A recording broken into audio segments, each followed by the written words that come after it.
Hello everyone, welcome back to our Google Classroom. How are you, dears? I hope all are safe at home. Do you want to come to school? Yes, of course. I know all of you wish that. Let's hope for the best. Today, we will discuss the poem The School Boy from our Honeydew textbook.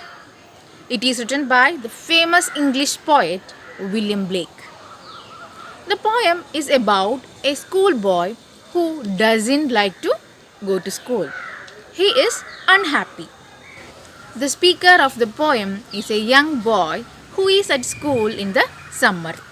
He can't focus in the class because he wants to play outside and enjoy the weather.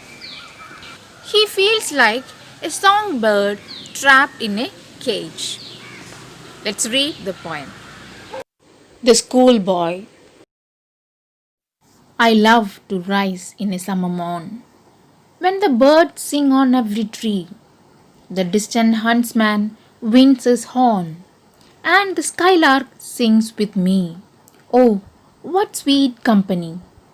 But to go to school in a summer morn, oh, it drives all joy away.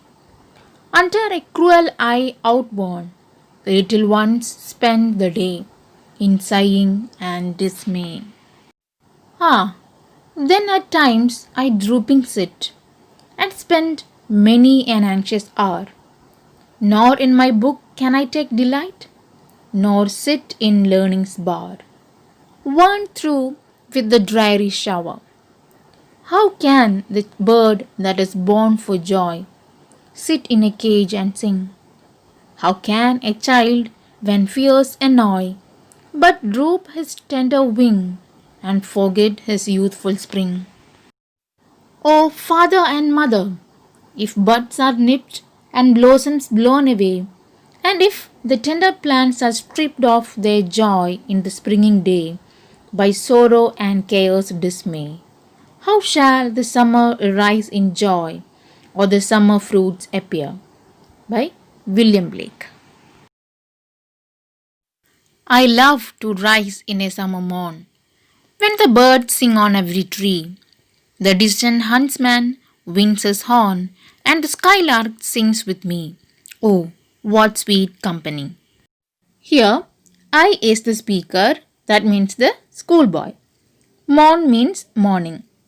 The speaker here says that he loves to wake up in a beautiful summer morning when the birds are singing on every tree. We know that morning time is full of hopes and aspirations. He finds the distant sound of the huntsman's horn pleasant. Distant means far. Huntsman means hunter. He can hear a hunter playing or blowing his horn from far. Also, he wishes to sing with the skylark. Skylark is a type of bird. In short, he enjoys being in the company of nature. But to go to school in a summer morn, oh, it drives all joy away. Under a cruel eye outworn, the little ones spend the day in sighing and dismay. The speaker now is very sad when he expresses that on such a beautiful summer morning, if he has to go to school, then it drives all the happiness away and makes him sad. The phrase under a cruel eye means under strict supervision of teachers. Outworn means tired. So, the speaker here says that when he is in the school, he is constantly under strict supervision of teachers from which he is utterly tired. The little ones, that is, all the small children, are spending their day in sighing and dismay. Dismay means sadness. So, all the little ones are very sad and bored when they have to spend their entire day under the supervision of teachers in the school instead of playing out in that beautiful morning. Then at times I drooping sit and spend many an anxious hour. Nor in my book can I take delight, nor sit in learning's bar, worn through with the dreary shower. Drooping sit means sit bent due to tiredness or boredom. Anxious means nervous. Delight means happiness. The phrase learning's bar means a garden where he can be taught in an interesting way by nature and not by a teacher. Worn means tired. Dreary means boring. The speaker says that at times he sits there in boredom.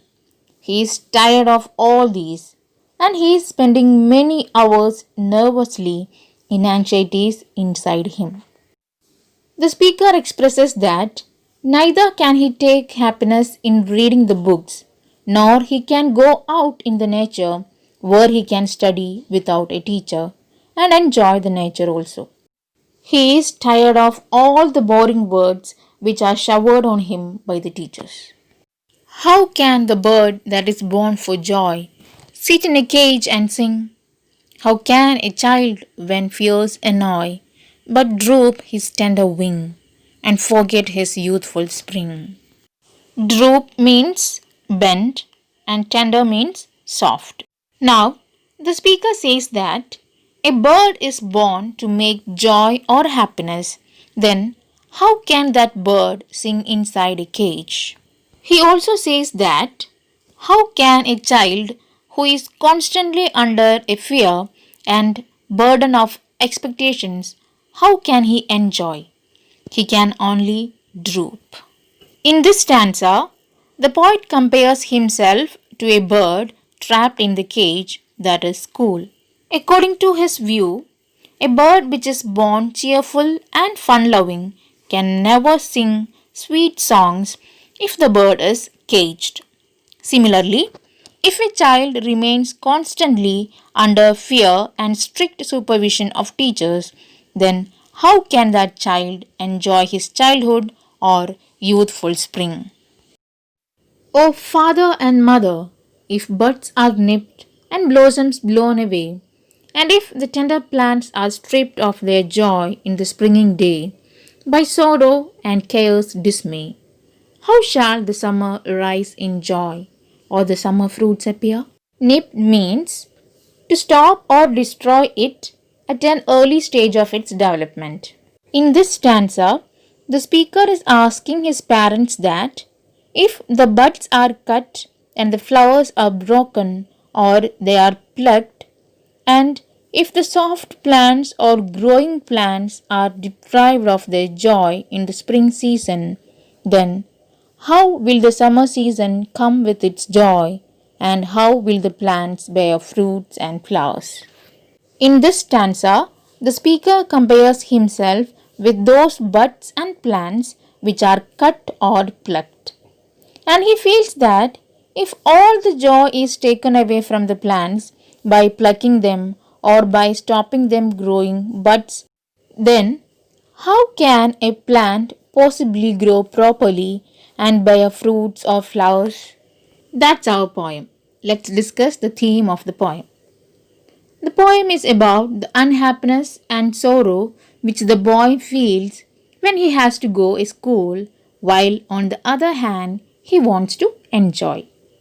It's about the obligation to sit in a closed area like a classroom when he wants to enjoy the nature outside. It's about the freedom which the child wants, but on the other hand, all he is getting is a caged environment.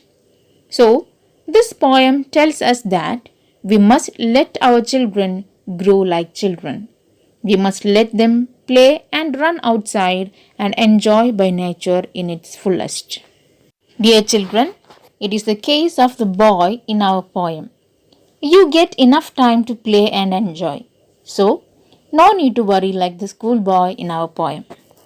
That's all for today. A YouTube URL is attached. Watch the video. The notes of this chapter is also included. Learn it. A test paper is also included. Submit your answers as soon as possible. We can meet in the next class with a new topic. Thank you.